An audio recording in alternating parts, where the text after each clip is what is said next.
talk with you because you have a lot of interesting, unique perspectives working in the tech and AI space specifically. What motivates you every morning to wake up and do what you do? So, fundamentally, the world is headed in a bad direction. How so? Wow, you actually have to ask that question. Everything from climate change to the fact that any millennial who isn't in the tech, medical, or legal sector can't really get a job, to unrest around the world. We're going to have food shortages sometime fairly soon. What's to like currently? Well, there's always bad, but when you focus on the bad, you miss out on the good, right? Very true. There's a lot of amazing things happening as well. There are amazing things happening. I guess some of my concern is that there are so many problems that we're ignoring that sometime in the very near future, a lot of that good is going to go away. Currently, I'm set up for life. Everything's peachy keen for me. My biggest concerns are about my kids. But I also look at the world and where it's going, and I sort of wonder if we're going to have enough of a catastrophe that I'm suddenly going to go from having only first world problems to, maybe even fighting for survival. Wow. Well, I mean, what exactly and specifically are you afraid of that will take you from that first world to doomsday? Climate change is a big problem. I mean, it's already reaching the point where the United States is spending serious money on natural disasters, combinations of fires followed by floods, Hurricane Sandy hitting New York City. We're running into a point where we're starting to spend money that we don't have on more and more problems that are caused either by climate change, and there are a whole raft of other problems that technology is awesome. I am pro-technology, but the short-sighted use of technology and the use of technology by the selfish and greedy is causing far too many problems. I'm curious with climate change, right? That's such a hot-button topic or issue. From your standpoint, where are we with it? Do you think it's reversible? So most of the people that I trust are going, climate change, don't worry about climate change.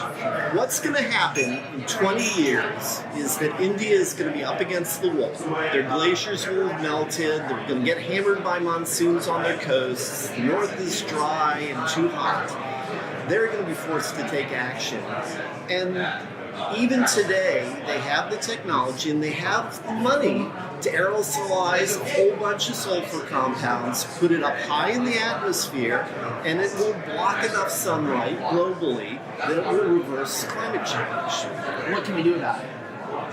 What can we do about what? The fact that India is going to do this? The whole problem here is that what we're basically talking about is compounds that, when they hit water, turns into sulfuric acid, and then rains down upon the ecosystem. We're going to be trading one problem for another. And the problem there is we don't know the ecological results of that problem. Mass migration. We have no idea. It may turn out that, we just have a little bit more acidic oceans, and that may not cause massive plankton die-off, and that may not, massively corrode this, and the other thing, and it may not do. But most of the people looking at it going, wow, that's a major change. We have no idea what that's going to do, and we're sure that it's going to mess with a lot that's in careful balance. Okay, so how about from a technologist standpoint, right? Because technology, we have to, in order to build it in a positive direction, we have to stay optimistic about how technology will help the world. Is there anything that we can do from, America's standpoint to decrease our our carbon footprint? Start paying attention to the problem at all. Stop doing stupid things. There are any number of developing technologies out there that reduce the problem, slow down the problem. We haven't even succeeded in limiting the rate at which we're increasing the addition of greenhouse gases to the atmosphere.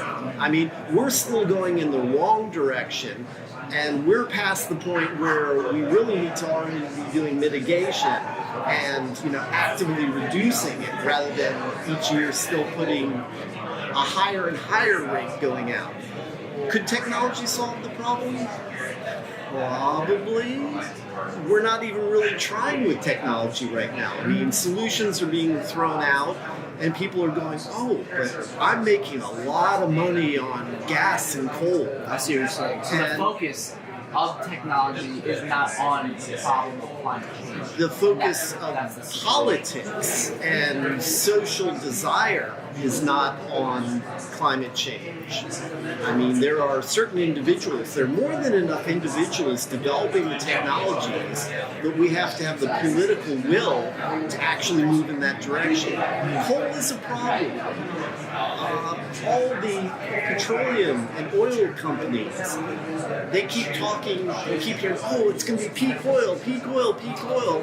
And they also keep finding more and more reserves, or they use new technology to extract more. So we really haven't reached peak oil. And what everyone doesn't mention is that if we burn all the oil we already have access to, and which all those companies have already added to their bottom line, we'll have a temperature increase of 6 degrees or so centigrade. Jesus Christ. Do you know what that implicates? Yeah. How about this? For the average person that is hearing this right now, that's seeing this right now, what can that person do to help mitigate the damages of climate change? That's an interesting question.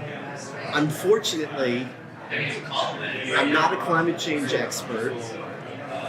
Anything that a single person can do by themselves is going to be a help, obviously. At least you're not contributing to the problem, but it's insignificant. Somehow or another, we need a radical societal change. And so I guess the answer is, what can an individual person do? Start getting involved in the politics. Are we good on time? Cool. All right, Mark. So this is Mark. Didn't even get to the AI, did you? No, we didn't. How about this? You got another maybe 30 seconds. Maybe tell me a little bit about what's the most exciting thing in AI right now. Probably the most exciting thing is AlphaGo. It's actually the first instance where a machine is actually teaching itself to learn at a meta level. In order to create true AI, we have to create a machine that can learn how to learn new things. It takes that meta level. And we haven't been to that meta level Learn before. how to learn, that's human consciousness. Pretty much. So that's what you're saying. That's Yes. the next step of AI evolution. Right. And there are people working on it every day. There's actually an awesome conference out in Stanford, March 23rd to 25th towards conscious AI. This is, again, Mark Wasser. He's the co-founder and chief technical officer of Richmond AI and Blockchain. You can find him at rabc.solutions. Mark, thank you so much for your time. Thank you.